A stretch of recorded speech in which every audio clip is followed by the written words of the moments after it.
Selamat datang kembali di podcast Biar Lega episode 66 yang insya Allah akan tayang tepat waktu. Kita lihat aja nanti di uploadnya kapan ya. Eh Untuk pendengar baru, ini adalah saya Gilang Baskara. Podcast ini isinya suka-suka saya aja lah. Kadang ngomong sendiri, kadang ada temen. Tapi seringnya ngomong sendiri sih.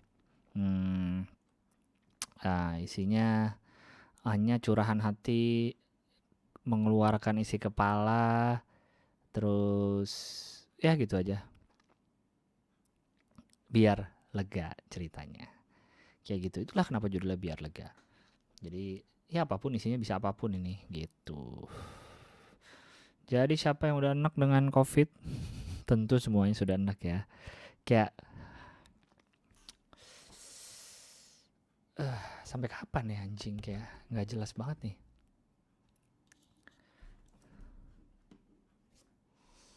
Bikin pusing. Terus ngeliat berita kayak makin aneh, ngeliat Jerings ditangkap polisi.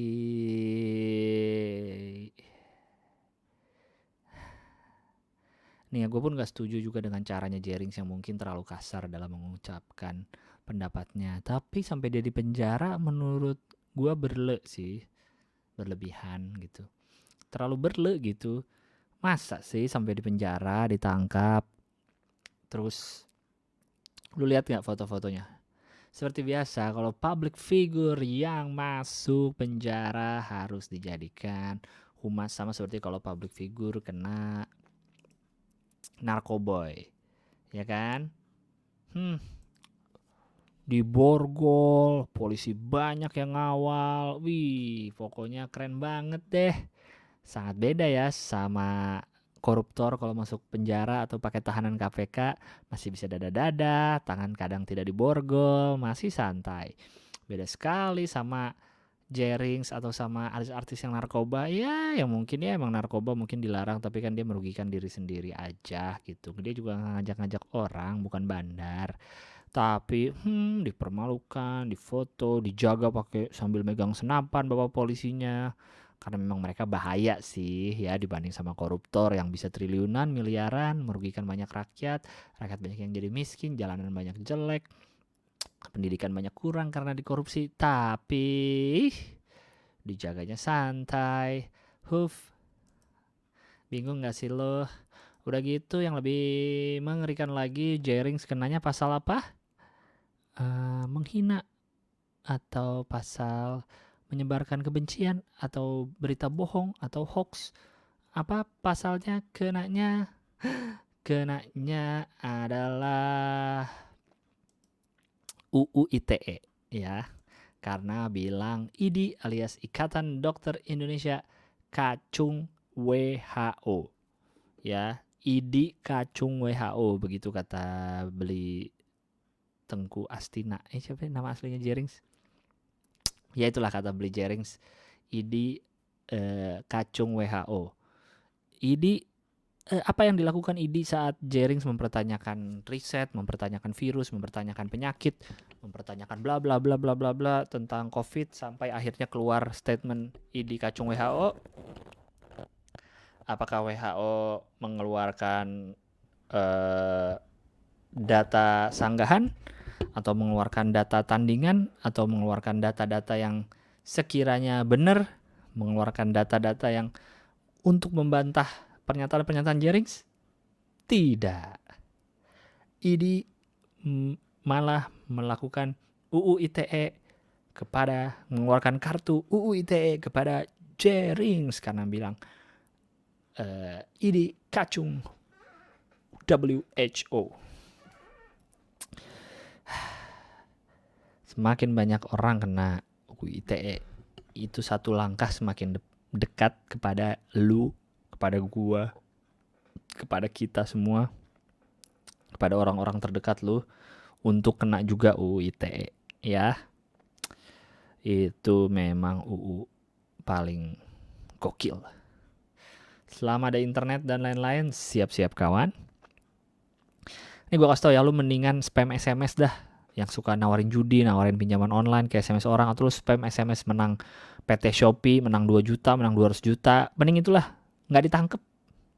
Ya nggak? Masih banyak kan SMS spam gitu ke handphone lu? Gua sih masih banyak.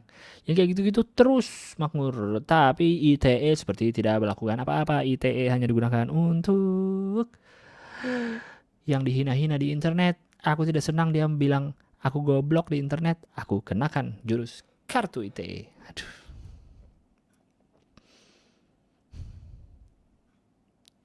Pusing gak sih lo guys melihat kehidupan dunia ini? Aku sih pusing. Ini amat ya, COVID-nya belum selesai.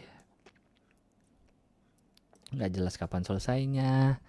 Orang semakin ragu dengan keberadaan COVID atau semakin ragu dengan tingkat bahayanya COVID. Tapi pemerintah juga kayak gini-gini aja gitu kayaknya.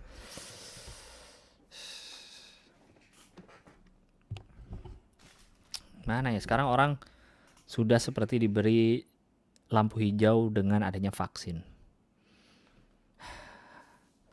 Menurut gue tuh bikin orang jadi lengah sih.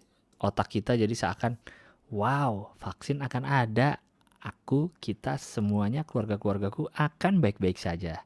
Jadi lebih baik aku agak santai deh. Toh nantinya akan ada vaksin. Bahaya sih, karena kita nggak tahu vaksinnya ada. Mungkin akan ada, tapi nggak tahu kapan keluarnya. Akhir tahun, 2 tahun lagi, 3 tahun, 4 tahun, 5 tahun. Terus sampai selama itu lu mau gimana hidup kita hidup dengan COVID gitu. Wow, serem bro.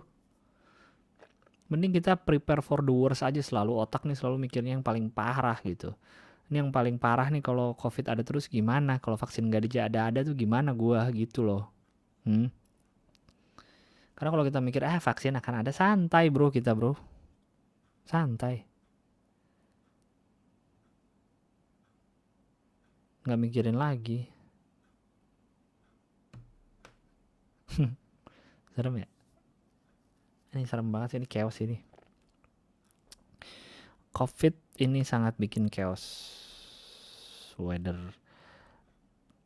dari sisi penyakitnya, dari sisi ekonominya, dari sisi psikologisnya, bikin orang jadi stres, bikin orang jadi gila, bikin orang udah nggak percaya pemerintah, bikin orang bikin teori-teori sendiri, bikin orang nggak percaya teman sendiri kan nggak mau ketemu. Dari segi psikologis lo udah orang pusing kan, nggak ada sosialisasi. Kalau mau dilihat di sisi baik mah ada. Kalau mau dicari-cari mah Indonesia kan selalu mencari sisi baik dari setiap masalah, selalu mencari untung dari setiap masalah, ya enggak? Kalau cari sisi baik ada, orang jadi belajar skill baru, ya enggak? Orang jadi beradaptasi dengan macam-macam, ada konser virtual, bikin apa online, iya. Kalau di sisi baik kan bilang selalu mencari sisi baik dari setiap kejadian. Betul, sisi baik pun ada banyak. Tapi kan kita kan pengen ini kelar juga gitu. Kapan?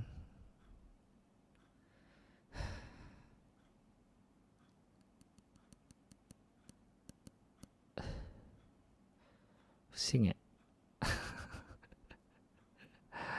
Pusing bro, untung di tengah-tengah kepusingan ini ada lumayan lah yang beberapa hari ini menjadi hiburan, yaitu film Tile dari Rafa Chana Films yang baru tayang 17 Agustus kemarin. Sebenarnya filmnya udah dari 2018, sudah berputar ke berbagai macam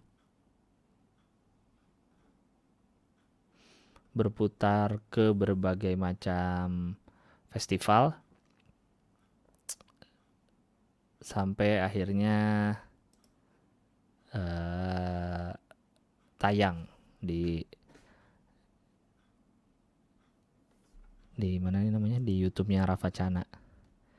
Dan gue jujur senang menjadi salah satu bagian yang duluan bisa nonton, menjadi bagian yang ikut mempromosikan film ini.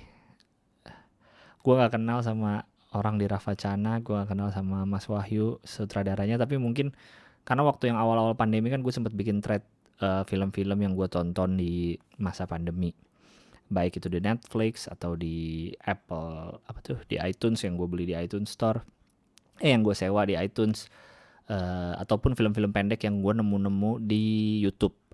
Itu pun gue nemu juga dari rekomendasi orang. Nah, yang gue promoin di thread itu ada Anak Lanang yang pernah gue bahas juga, ada Singsot, ada apa jenenge, Lemantun, ada ya kalau Lemantun tapi bukan Ravacana. Nah, si Anak Lanang tuh kan bikinan Ravacana Films. Terus cukup inilah, mungkin tweet gue nyampe ke mereka, jadi mereka nge-retweet, terus mereka si Mas Wahyunya sutradara juga nge-reply. Mungkin dari situ akhirnya sebelum mereka tayang Tilik, gue di email tuh, kan tayang 17 Agustus, gue di email dari minggu lalunya, dibilang nih Tilik mau tayang 17 Agustus nih, kami minta bantuan untuk ngasih tahu woro-woronya, ntar kami kasih link buat tonton duluan. Kayak gitu. Terus jadi gue dapet link untuk nonton duluan. Sebelumnya gue udah lihat tuh Tilik, karena udah ada trailer ya kan di channelnya Ravacana, cuma ya kita belum bisa nonton. Jadi gue seneng aja gitu mungkin pasti mereka email ke banyak orang, banyak akun-akun yang lebih besar dari akun gue. Tapi gue senang menjadi salah satu bagian dari itu gitu, bagian yang udah awal tahu, awal nonton, bisa ikut promoin, mempromosikan karya bagus ke orang-orang, dan akhirnya emang rame, terus sempet trending Twitter tuh Butejo. Emang Butejo tuh luar biasa tuh, Mbak Siti Fauziah tuh. Weh, kilo dia nih, kilo di mall sama om iki internet isinya wong genah. Gitu gak sih? Aduh, bagus banget semuanya sih menurut gua. Suaranya enak, apa sound mixingnya enak, kalau teknis ya pengambilan gambarnya cihuy, ceritanya juga tai banget kayak gitu lagi. Ternyata gue nggak akan spoiler lah, lu nonton aja deh. Gue nggak tahu sih, harus lu udah pada nonton. Tapi mantap sekali Tilik. Gue apa ya,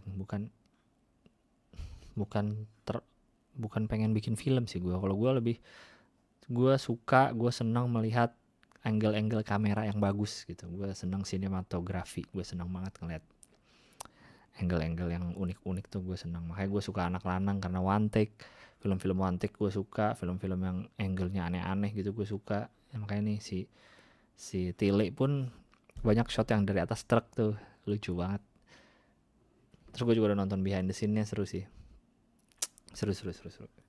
Ya lumayan lah, ada hiburan di Twitter di tengah-tengah rusuh Covid apa kemarin. Udah si Jering kan udah hilang beritanya apalah, terus udah biasa lah Twitter tuh seminggu ada 3 lah minimal yang diributin. Selalu ada yang diributin gitu di Twitter. Alhamdulillah yang sekarang yang diributinnya positif lah, si karya Butejo itu iki Tilik. Tinggal nunggu. Kalau gue sih tinggal nunggu yang kontra, karena selama ini kayaknya dari tadi gue lihat di timeline tuh semua muji si Tilik. Semua muji. Ini kayaknya gue baru cek lagi Instagramnya Ravacana, subscribernya naik jauh banget nih. Tiliknya juga udah 500.000 sekarang nih, udah hampir 600.000 jam 12:30 pagi tanggal 20. Berarti 3 hari lah, 3 hari penayangan udah mau 600.000, subscribernya juga udah naik. Tapi emang layak sih, ini keren banget. Keren. Congrats buat Ravacana, Mas Wahyu, walaupun kita tidak kenal tapi hanya di komen-komenan di Twitter aja. Congrats filmnya. Pantesan keliling festival filmnya. Filmnya apik genah kieu. Ya boleh, siapa tahu Ravacana ada proyek-proyek film ke depannya, saya diajak, saya dengan senang hati mau ikutan. Ravacana, kamu mendapatkan hatiku di Anak Lanang.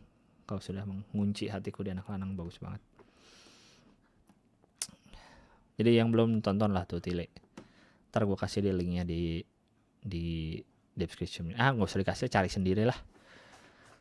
Gitu, apalagi yang seru ya di negara ini ya. Covid sih masih belum kelar, itu sih yang gue masih kepikiran.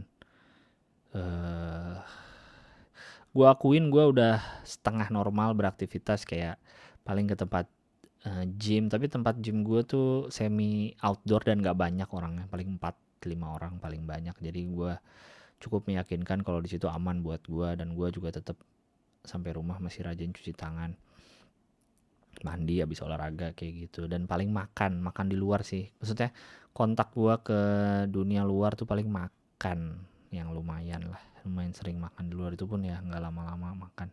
Sempet gue kayak ngerjain apa gitu di kayak semacam tempat kayak di McD, sempet ngerjain ada kerjaan, tapi itu pun gue memilih yang tidak ramai.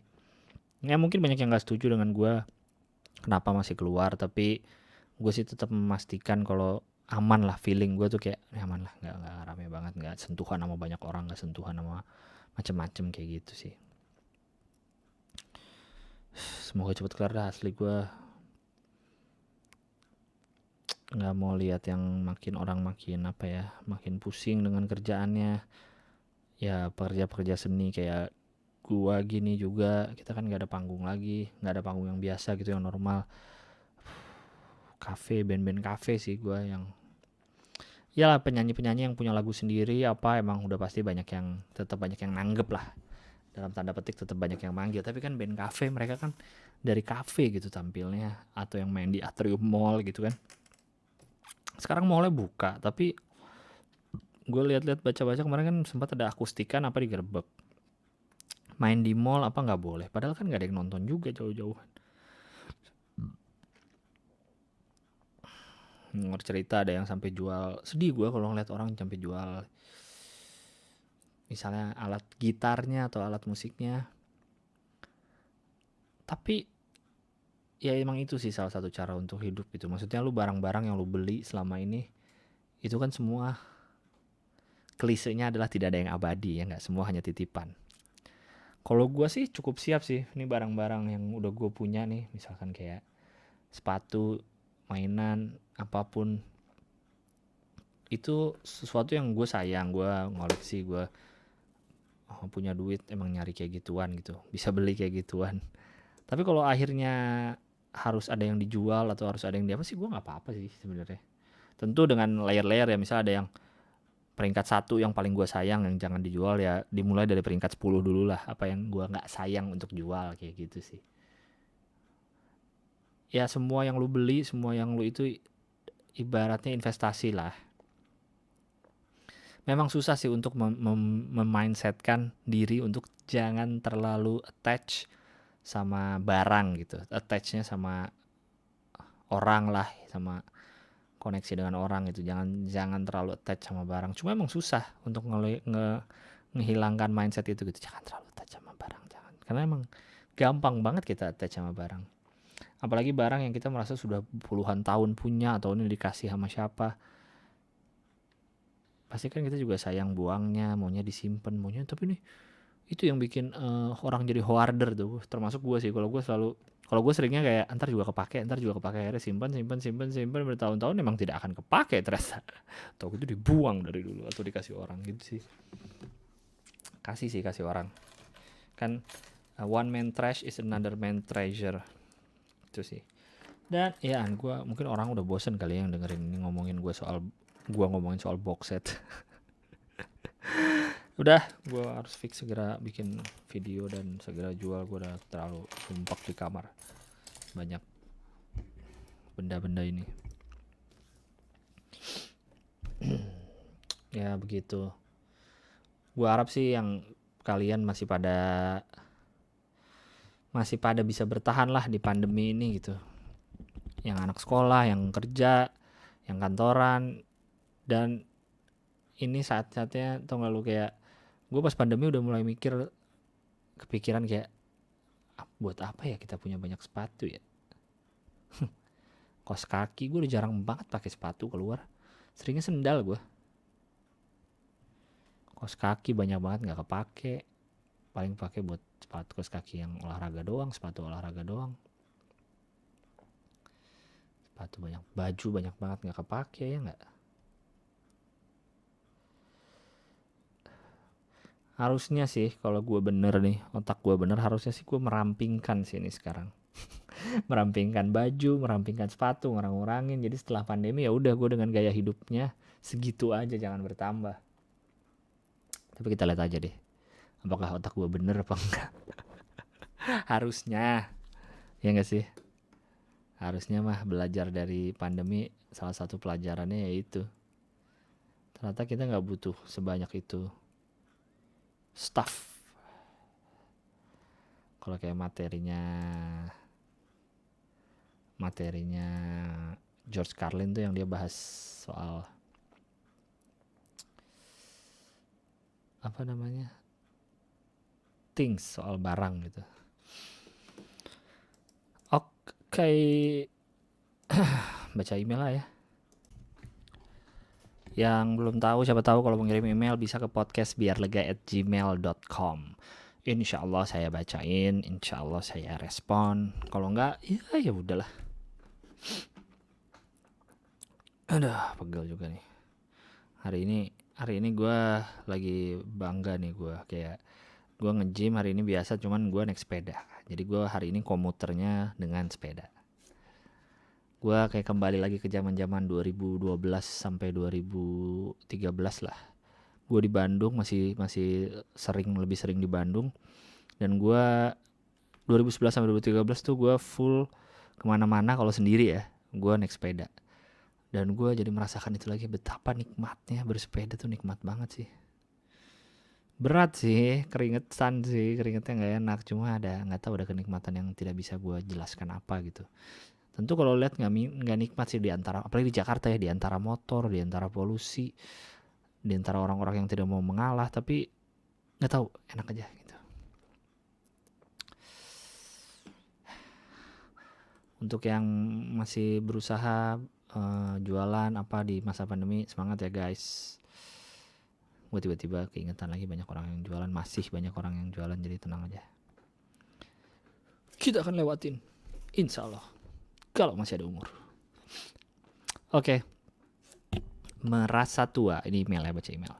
Hai Bang Gilbas, gue ngerasa tua bang, padahal umur gue baru 22. Udah malas adaptasi sama orang-orang baru, malas nongkrong gak jelas, ngeband malas, diajakin temen gue juga kabur-kaburan saking malasnya.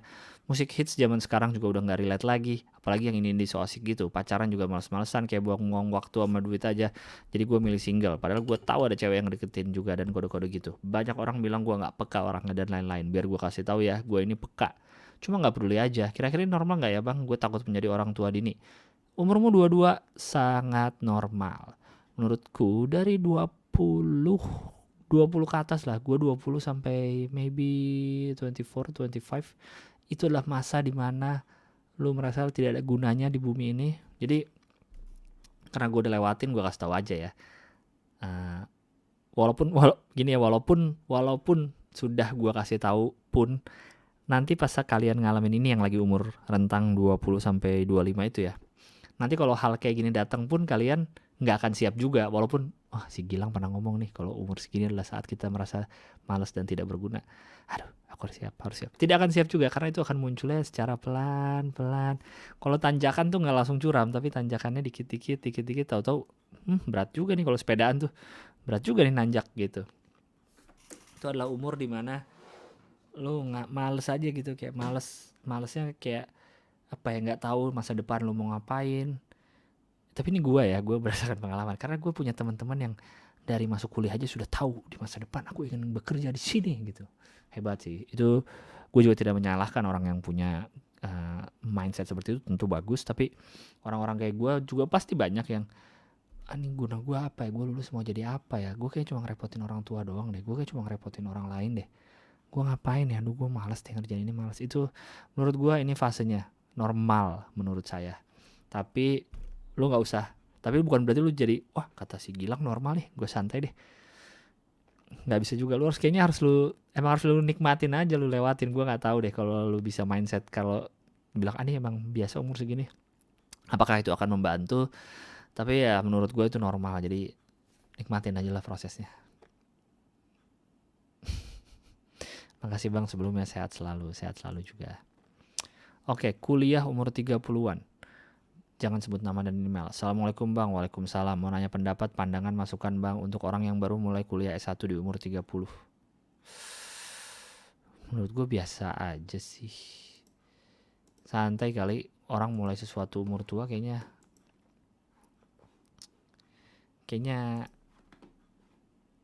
oke-oke aja gitu. Slow aja, kayak bukan sesuatu yang aneh gitu. Kayak apakah Anda udah lupa Kolonel Sanders tuh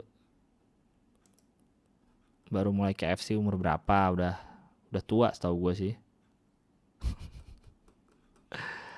Kan kayak si Elon Musk juga bikin macam-macam kan, sudah tua, udah berumur lah, nggak dari muda banget. Sekarang aja dia masih main-main di Tesla kan, di itunya yang baru. Kan masih apa namanya? Dia pun masih terus gitu nyiptain apa slow bro, apalagi soal sekolah. Kayaknya nenek-nenek yang baru ikutan paket C juga ada kok. Jadi slow menurut gue sih, lu mau kuliah umur berapa juga ya udah aja gitu. Bukan memulai apa. Menurut gue memulai nggak harus sekolah ya, memulai apapun di umur berapapun menurut gue masih oke lah. Slow. Ya paling diomongin orang. Tapi apakah omongan orang itu membuatmu sukses? Tidak. Oke lanjut. Oke nih panjang nih, fuck. Ya emang ini subjeknya. Ya emang kenapa kalau gue kuliah di Fakultas Hukum akun email gue jangan disebut ya bang? Memang kenapa ya? Nggak apa-apa lah. Assalamualaikum warahmatullahi wabarakatuh. Om Swastiastu, Namo Buddhaya, salam kebajikan buat semua pendengar podcast Birga dan buat penggilang. FYI, gue maraton podcast lu selama 2 mingguan ini dan lumayan buat temen gue gabut di rumah sampai abang gue ikutan dengerin podcast lu tiap dia nongkrong kamar gue. Ngapain lagi? Gue nulis email ini waktu dengerin Bang Gilang bahwa hidup ini gak cuma hitam putih aja dan di tengah itu ada sisi abu-abu di episode 52. Tentang orang yang mencuri buat menyambung hidup dan koruptor yang korupsi di atas semua jabatan dan gelar pendidikan yang mereka punya. Gue mau cerita nih Bang. Jadi gue sekarang semester 3 tahun kedua kuliah. BTW gue kuliah salah satu PTN yang punya nama juga. Tahun pertama gue kuliah orang tua gue sempat minta gue buat coba daftar SBMPTN lagi untuk ngincer salah satu PTN besar di Indonesia. Kamu udah di PTN, ada aja masalah orang-orang ya. Orang-orang tuh kan pengen masuk PTN tapi nggak keterima, akhirnya nyoba tahun depan. Ada yang akhirnya masuk swasta tapi tahun depannya orang tuanya suruh nyoba SBMPTN lagi. Kamu sudah keterima di PTN yang katamu cukup punya nama, orang tuamu tetap nyuruh SBMPTN lagi untuk ngincar PTN besar di Indonesia. Wow.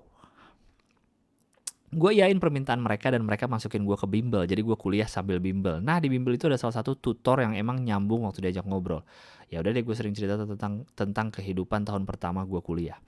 Di suatu hari dia nanya ke gue, kamu kenapa ambil hukum? Ada keluarga yang background hukum juga. Dan gue jawab, iya mas, ayah saya background hukum. Dia nanya lagi, emang ntar waktu abis lulus mau lanjutin jadi apa? Gue jawab, insya Allah pengen lanjut jadi jaksa. Atau enggak kerja di Kementerian PPPA. Doain ya mas.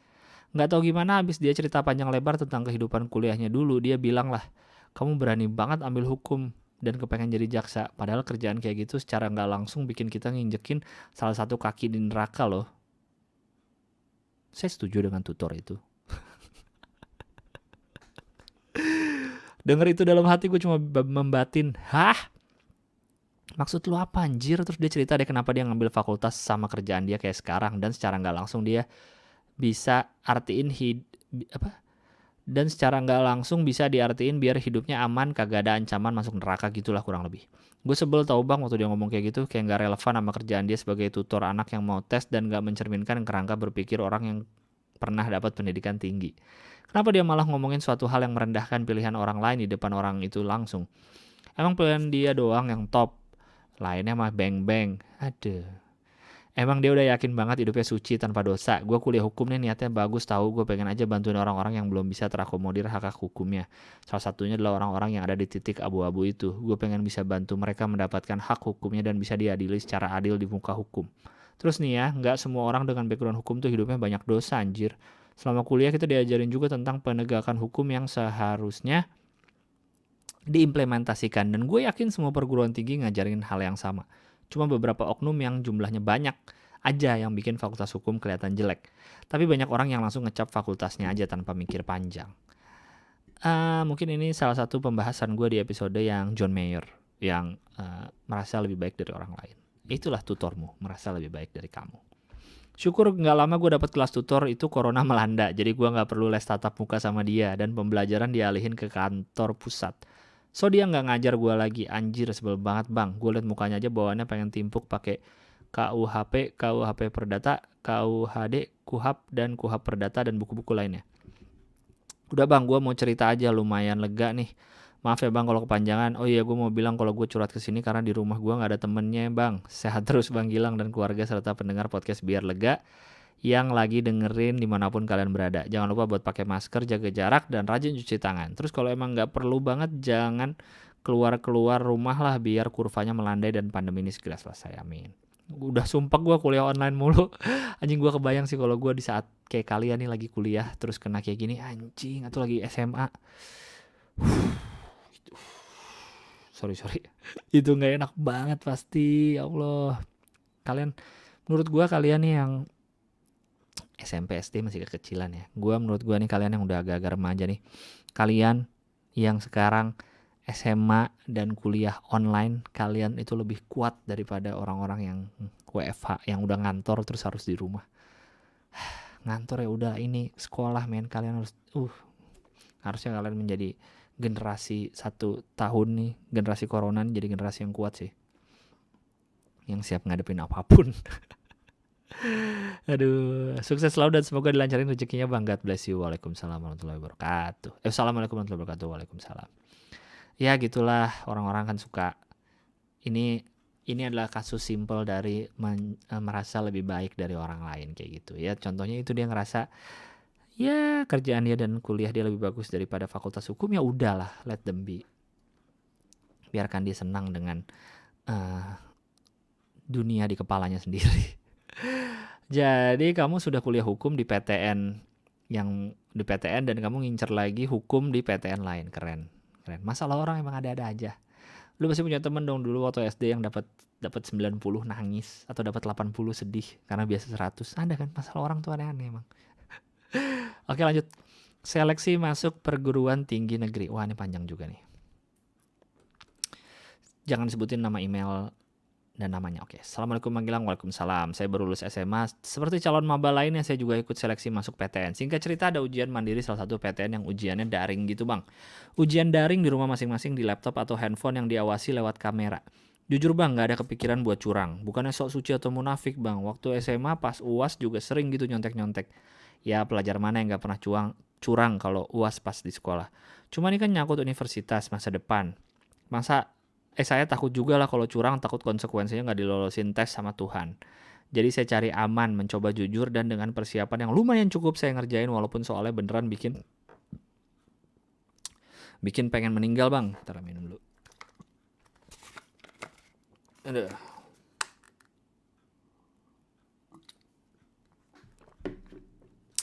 Setelah tes saya cek handphone, terus ada temen yang ngefotoin temennya yang lagi ujian daring tapi dibantuin ngerjain sama teman-temannya. Saya kan jadi mikir, nih orang gak ada otak apa ya? Gue baru kelar ujian yang gue usahain kagak nyontek, malah gue sampai storytelling sama laptop gara-gara matematika susah banget. Dia malah kayak gak ngehargain gitu, main kirim foto orang-orang curang. Gak mikir apa perasaan gue? Celah. Sebenarnya saya juga udah tahu sih, pastinya uppercase semua. Bakalan ada yang kayak gini, curang-curang gini. Karena pengawasannya juga kan kurang banget. Lagi pula ini kan di luar kendali kita yang gak bisa kita kendaliin. Yang bisa kita kendaliin cuma diri kita sendiri. Tapi saya gak habis pikir aja sama teman-teman saya yang gak ngotak gitu. Terus bang, saya kan agak kesel gitu. Nah saya cerita sama teman saya yang lain. Terus dia malah bilang, ya salah lu sendiri, kenapa lu gak ajak teman-teman lu buat bantuin ngerjain punya lu. Saya sempat sedih bang, teman deket saya bilang gitu seakan-akan gak percaya saya bisa ngerjain. Padahal saya kan cuma cerita aja gitu. Gimana sih sama temen kalau ada unek-unek kan suka cerita. Emang saya terlalu munafik ya bang buat gak curang waktu ngerjain ujian? Enggak, itu menurut gue biasa aja. Ada kalanya juga gue kalau pede, ya pede aja. Gue sih jujur aja sampai kuliah pun kadang masih suka kerja sama atau nanya-nanya saat ujian. Tapi ada masanya lu pengen bisa gitu karena lu yakin banget nih pelajaran atau mata kuliah lu banget ada gitu. Jadi menurut gue nggak munafik lah, biasa aja. Saya terlalu sok suci ya bang sampai gerah ngeliat orang curang. Enggak, mungkin kamu lagi ada di tahapnya aja. Yang penting kamu jangan merasa lebih baik dari orang lain. Itu kembali lagi yang tadi. Kamu ngeliat orang curang gerah tapi kan kamu bilang sendiri kan bukannya sok suci tapi emang lagi pengen aja masuk ujian tesnya tes sendiri gitu. Gue juga tes PTN tes sendiri sih nggak nyontek ya karena tidak ada yang kenal di kelasnya orang-orang dari SMA lain semua kayak gitu.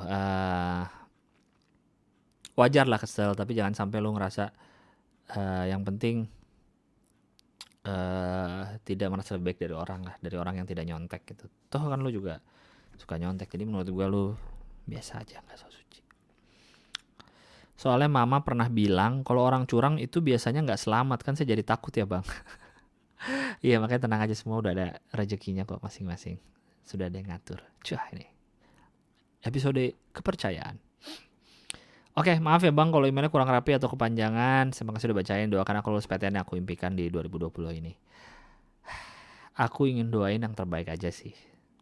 Siapa tahu rezekimu bukan di PTN ini. Aduh, gue jadi demotivasi nih. Nggak, kalau doamu adalah untuk PTN, gue doain keterima di PTN ya. Terima kasih bang, sehat selalu, bahagia sepanjang umur. Sip. Salam pejuang 2020. Harap jangan disebutin namanya. Alright. Males ribut karena hal sepele. Bang, ada cara nggak biar bisa ngomong jujur sama istri kalau sebenarnya aku tuh seorang perokok? Karena dia nggak suka sama orang yang ngerokok, jadi selama ini aku diam-diam aja. Biasanya ngerokok paling waktu di tempat kerja atau waktu nongkrong sama teman, tanpa sepengetahuan dia. Dan kalau lagi sama dia, aku masih mampu nggak ngerokok. Bahkan lu masalah sama istri aja nyanya sama gua, dan soal ngerokok lagi. Emang waktu sebelum nikah nggak tahu kalau lu ngerokok? Emang lu sampai rumah nggak ciuman? Istri lu emang nggak ngerasain mulut-mulut bau rokok? Gue orang yang ngerokok nggak usah ciuman aja, gue ngomong deket gue aja gue tahu dia ngerokok. Ada baunya, entah bau dari mulutnya atau bau dari badannya gitu. Badannya kan kena asap pasti bau tuh sekitaran rambut, baju. Hah? Aneh lu. Atau istri lu yang pasti istri lu sadar lah, emang nggak ciuman, nggak nyium, nggak dikirim dari telepon pintar Vivo lagi nih email.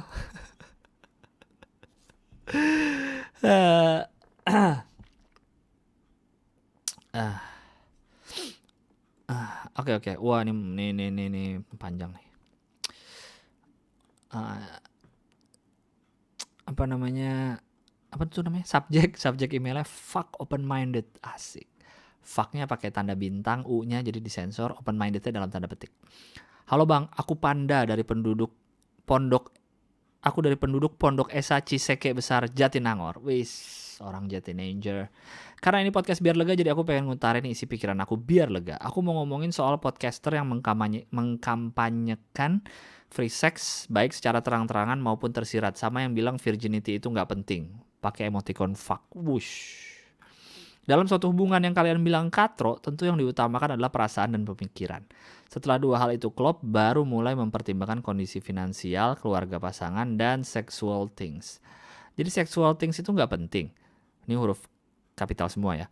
Sexual things are important but not in the first place. Dalam kurung, apalagi kalau masih tahap pacaran. Kenapa aku bilang sexual things bukan yang utama? Ya karena nggak ada alasan yang bisa buat dia jadi yang utama. Gimana? Kenapa aku bilang sexual things bukan yang utama? Ya karena nggak ada alasan yang bisa buat dia jadi yang utama. Dalam kurung kecuali Anda maniak seks. Dalam tanda petik. Kan bisa buat hubungan jadi intim. Yakin seks itu bisa membuat keintiman hubungan bertahan lama. Baca deh jurnal-jurnal psikologi, seks itu nomor kesekian dalam suatu hubungan. How you treat your partner adalah yang termasuk di dalam cara berkomunikasi. Kayaknya maksud kamu bukan treat deh, tapi treat. Iya nggak? Dia nulisnya THREAD. Kayaknya maksudnya treat TREAT deh. Ya. Jadi stop bilang kalau seks itu suatu kewajiban dalam pacaran. Terus soal virginity nih bang. Wahai kalian podcaster ibu kota. Siapa sih podcasternya? Gue kagak tahu. Konsep pikiran terbuka open minded itu adalah menerima pikiran lain yang sejalan maupun tidak. Dari podcast kalian tuh bisa tahu kalau kalian punya lifestyle yang sangat bebas di mana free sex nggak mungkin ketinggalan. Sorry ya gue ketawa ya, kayaknya lu lagi marah. Cuma gue ketawa. Free sex and still virgin? Kayaknya nggak mungkin banget ya. Salah ya jadi nggak virgin. Siapa juga yang nyalahin? Menurut aku ya, virginity itu nggak sebatas colok-colok untuk pertama kali. Agak aneh, tapi aku mengumpamakannya gini bang. Seseorang pakai rompi anti peluru jalan menuju sebuah tempat sambil ditembak peluru. Seseorang itu adalah virginity. Peluru yang ditembak ke dia adalah godaan dan hasutan yang merusak. Rompi anti peluru sebagai simbol kualitas pertahanan. Kalau sebelum sampai tujuan peluru udah kena badan, artinya rompi anti peluru nggak bagus. Kalau udah kena tembak nih, bisa jadi pendarahan, pincang, DLL. Poin aku adalah virginity itu nggak melulu fisik tapi berdampak ke mental juga. Kirain tadi kamu menyamakan virginity dengan cacat tubuh. Tapi oke, I get your point. Oke. Gue ngerti lah maksudnya virginity itu bukan masalah. Kalau biasa kan orang selaput darah sobek ya. Kalau orang-orang kan masih dari dulu nganggapnya itu. Padahal selaput darah sobek pun bisa karena olahraga berat dan lain-lain. Tapi gue paham maksud di sini tuh berdampaknya ke mental, oke. Lagian kalian tuh ya, orang diundang dan diwawancarai karena buat karya, prestasi, sesuatu yang membanggakan. Anda nggak ada yang ngundang, nge-broadcast diri sendiri, itu pun soal ewa-ewe. Kayaknya nggak ada bahan lain yang bisa dibanggain lagi. Terus kalau kalian udah nggak virgin, isi podcastnya nggak usah ngatain yang masih dan atau yang menjaga virginity itu kolot, nggak gaul, close-minded. Kan kelihatan jadinya siapa yang close-minded. Be yourself and anjing kok ini wak hatur nuhun Bang Gil. Dari kemarahanmu kayaknya kamu belum pernah merasakan sexual things ya.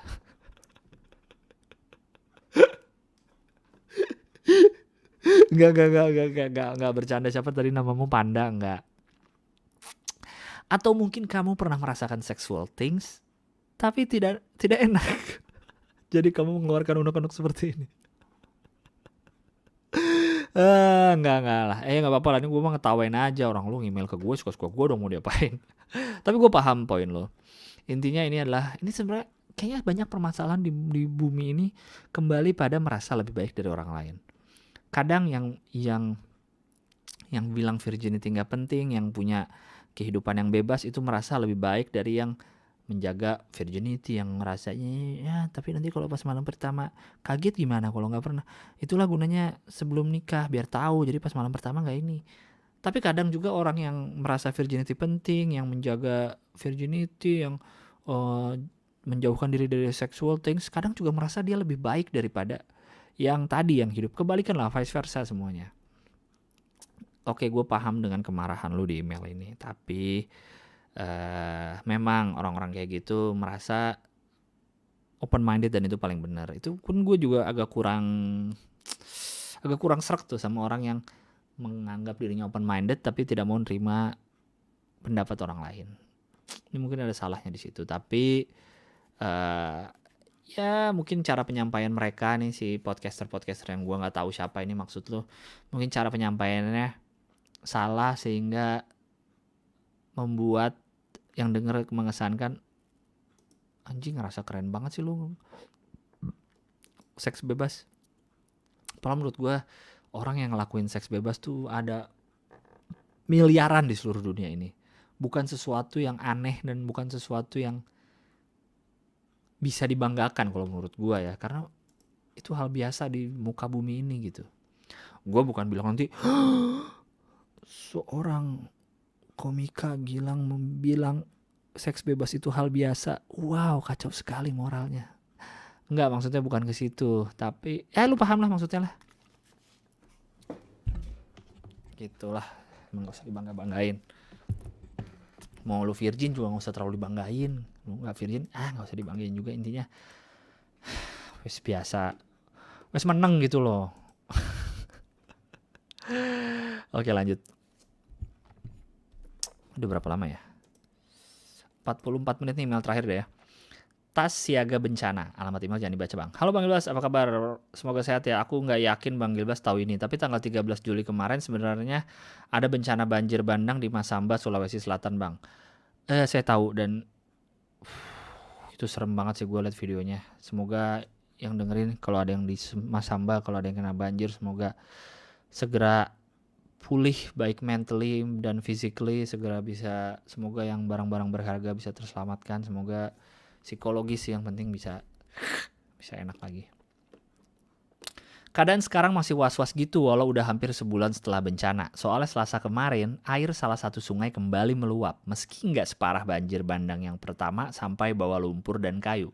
Tapi tetap aja beberapa rumah kembali kemasukan air. Aku kirim email karena tiba-tiba ingat pesan Bang Gilbas dulu soal tas siaga bencana. Apa sih namanya? Iya bener, tas bencana. Pokoknya yang isinya surat-surat berharga dan obat-obatan gitu. Waktu Bang Gilbas ngomongin dulu sih aku nggak gitu dengerin. Hahaha, pas baru kejadian gini deh aku baru sadar. Ingat betapa ribetnya kami sekeluarga packing surat-surat pas denger orang yang lari di jalan depan rumah pada teriak banjir. BTW ini kita langsung percaya teriakan orang-orang karena hari-hari sebelumnya air sungai emang udah meluap. Tapi nggak parah dan sudah ditanggulangi juga. Nggak nyangka banget tiba-tiba jadi banjir besar. Mana dalam keadaan panik, mati lampu, pokoknya kacau lah. Berarti kamu nih salah satu orang yang di Masamba itu ya? Wow. Oke, mana tadi lanjut? Bersyukur sih rumahku tidak terdampak, tapi rumah keluargaku banyak yang dekat sungai dan terdampak. Alhamdulillah mereka semua sempat evakuasi diri ke rumahku sebelum air sampai rumah mereka. Ya yang sedih itu rumah teman-temanku yang tenggelam lumpur. Udah gak bisa terselamatkan lagi. Terpaksa tinggal di pengungsian dulu sampai sekarang. Ya sih gue liat videonya juga banjir air, iyalah banjir air juga ngeri. Tapi pas surut kan udah paling nyisa kotor-kotor. Itu banjir lumpur sih. Surut kan lumpur gak surut ya, tetep aduh serem sih. Sedih juga lihat kota rata sama lumpur, aduh.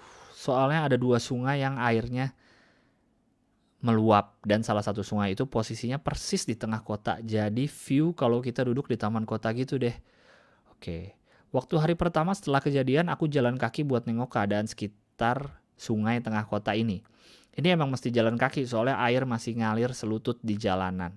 Terus jalanan aspal juga ketutupan lumpur jadi licin. Rame banget tuh abis subuh orang-orang pada jalan kaki buat cek keadaan juga. Pas sampai di jembatan sedih banget lihat taman kota hilang. Waduh. Rumah-rumah yang kelihatan tinggal atap doang. Pokoknya sedih lah lihat kota sendiri jadi kayak kota mati gitu. Jadi buat kalian yang denger podcast ini, saranku mulai deh siapin tas siaga bencana. Soalnya bencana gak ada yang tahu dan percaya. Dalam keadaan panik kita tuh gak bisa mikir apa-apa. Gak tahu mesti packing barang-barang apa. Apalagi kalau udah denger suara klakson saut-sautan. Lihat orang berlarian di jalan. Bawaannya pengen langsung lari aja udah. Jadi mending siapin deh. Wow. Terima kasih atas ceritanya. Ini kan 13 Juli ya, sekarang udah Agustus. Gua gak tahu gimana keadaan lu, ngirim email 8 Agustus. Semoga udah mungkin kembali semula belum ya, cuma udah jauh lebih baik deh. Semoga ya yang ada teman-teman di Masamba. Dan soal tas bencana gue juga sebenarnya kan gue waktu itu nge-tweet itu gue dapat dari berbagai sumber, fotonya itu kan pas awal Januari ya, awal tahun yang banjir gede di Jakarta dan di banyak tempat juga di Indonesia. Sebenarnya gue udah bikin tas bencana. Gue jadi inget, gue kalau email gini gue baru inget kalau gue udah punya tas bencana sebenarnya. Gue udah bikin tas bencana nih dari bulan Februari kalau nggak salah.